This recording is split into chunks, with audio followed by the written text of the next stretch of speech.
Cordial saludo, compañeros y tutor de la Universidad Nacional Abierta y a Distancia. Estoy en compañía de Cristian Ovalle y quien les habla, Paula Calderón, para compartir unas reflexiones en cuanto a los indicadores sociales. Pertenecemos como tal al curso llamado Indicadores Sociales, perteneciente también al grupo 40-40-13-25, liderado por el tutor Didier Barrera.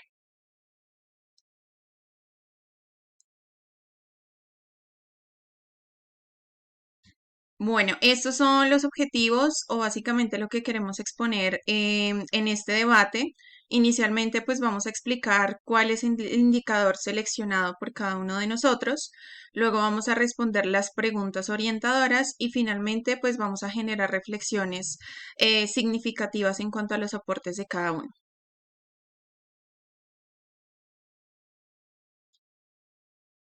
Pasa la otra. Listo, entonces, bueno, vamos a iniciar con la primera pregunta de cuál es la importancia de los indicadores sociales.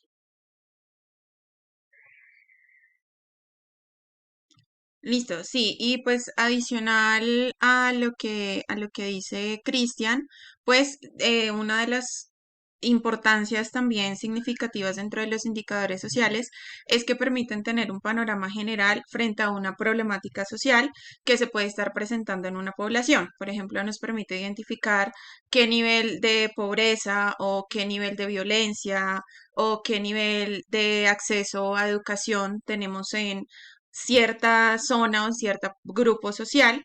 Sin embargo, aquí también pues nos gustaría como hacer una pequeña reflexión en cuanto a los indicadores sociales o en cuanto pues a las grietas que encontramos dentro del estudio de los mismos.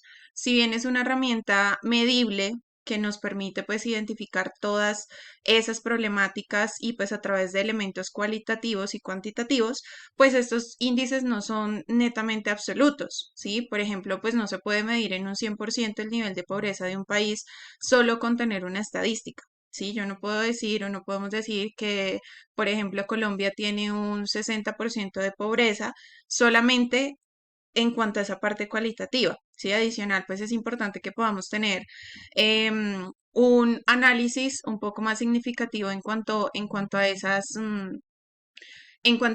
a esos indicativos, pero adicional también es importante que podamos tener como claro qué es lo que se mide, por ejemplo, volviendo al tema del nivel de pobreza.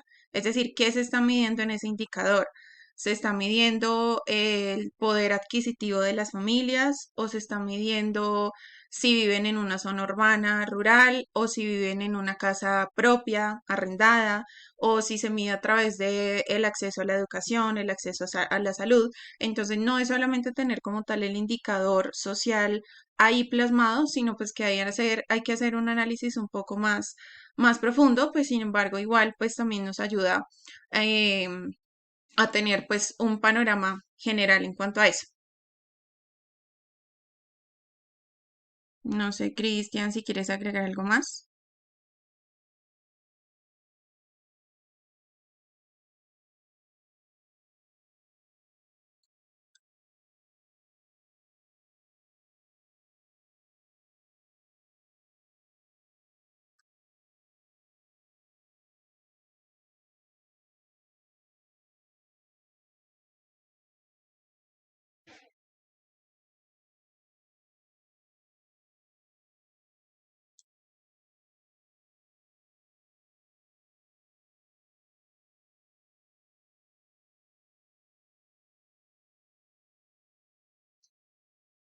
Ujú.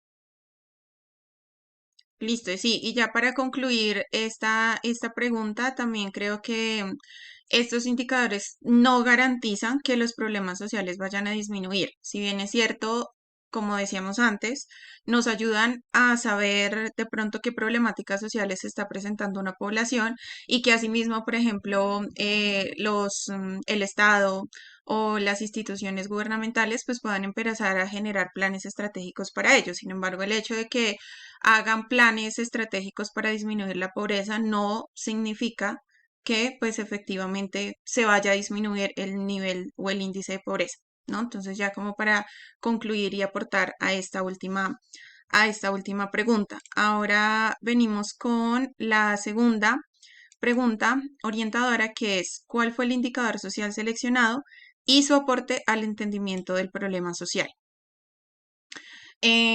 Bueno, entonces, Cristian, si quieres, inicias ahí con tu aporte en cuanto a tu indicador.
Exacto. Y sabes también que sería importante, por ejemplo, llevar como a colación en cuanto a ese indicador, y es el por qué las personas deciden empezar a consumir.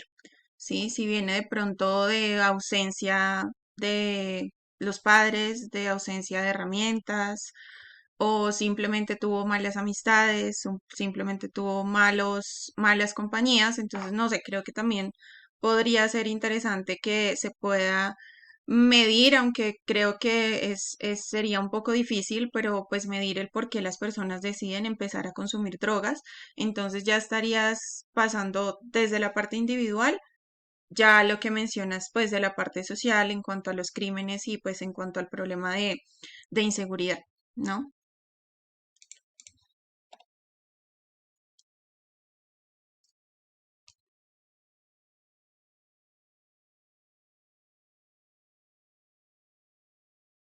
Exacto.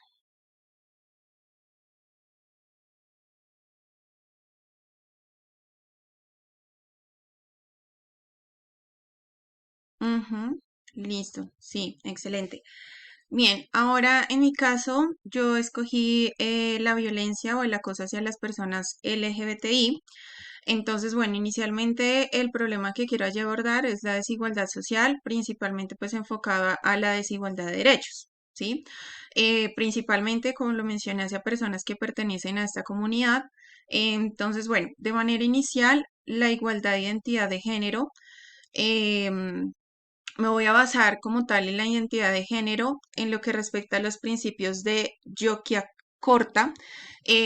Estos principios son son hitos que se establecieron de manera global sobre los derechos sexuales e identidad de género, en el que pues esta organización lo que buscó es empezar a generar procesos globales hacia los países que de pronto aún no tienen derechos específicos hacia esta comunidad, pues para que empiecen como a generar diferentes tratos e inclusión en ellos. Entonces, ellos definen la identidad de género como lo siguiente, lo voy a leer de manera textual.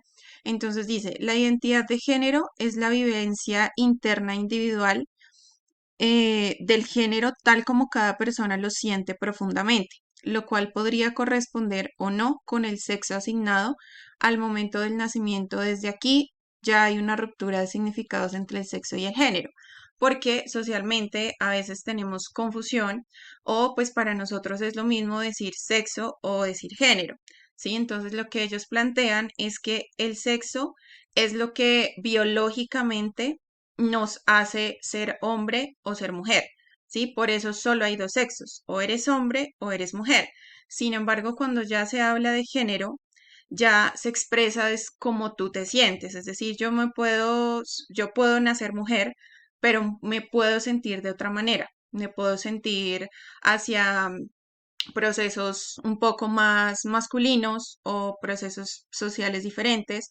Entonces, aquí ya de entrada hay un proceso diferente entre lo que es em, el sexo y el género. Entonces, aquí también parte lo que se puede identificar en este problema social como procesos históricos desde la religión, ¿no? Porque la religión establece que solamente hay dos maneras de ver las cosas. O eres hombre o eres mujer, y si eres hombre tienes que estar con mujeres, y si eres mujer tienes que estar con hombres, ¿no? Entonces desde aquí ya se rompe toda esa estructura desde la religión y quizás por eso es la violencia y quizá por eso es el acoso o la mayoría de violencia hacia las personas es pues porque no hay esa libertad de expresión de efectivamente decir, bueno, tú eres mujer, tú eres hombre, pero te identificas de cierta manera, quizás impartido también por procesos de la religión, por supuesto, pues la homofobia, donde pues no hay una aceptación de la diversidad,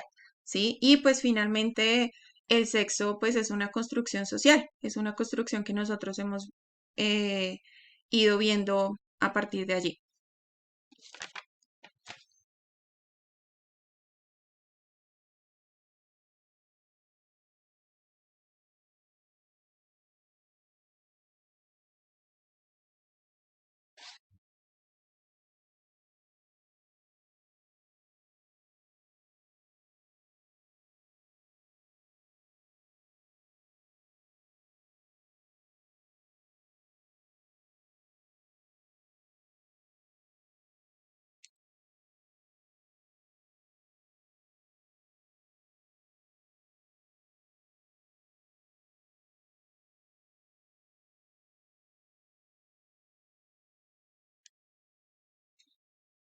Ujú. Sí, efectivamente.